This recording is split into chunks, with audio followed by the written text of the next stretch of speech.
So I play Josef Gabčík, who was a Slovak resistance fighter during the Second World War, and was commissioned by the British Army to go on a mission called Operation Anthropoid to assassinate Rinard Heydrich.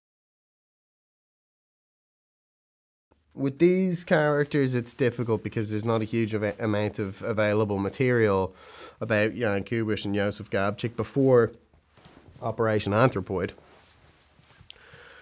But I think for me, it was a case of reading the material, trying to absorb the psychological processes that a person would go through in this kind of a situation, and then ultimately to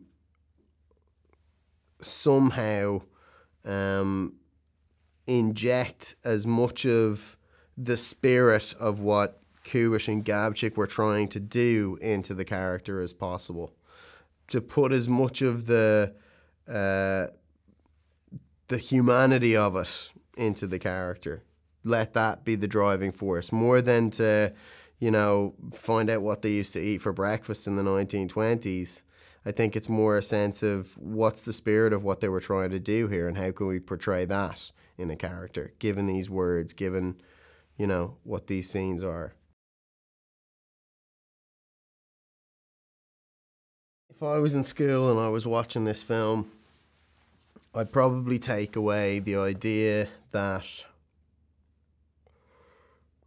you can really push yourself to resist evil things and bad things beyond what you thought your limits were.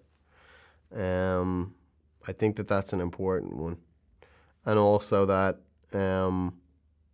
although I would like for people to get a sense that although we know how terrible the Nazis were and how we've developed now, you know, NATO and the UN and the EU and all these things to stop all this from happening again, and that we all kind of reckon that's a given, that actually, in fact, unless we're vigilant about it, things like that can happen.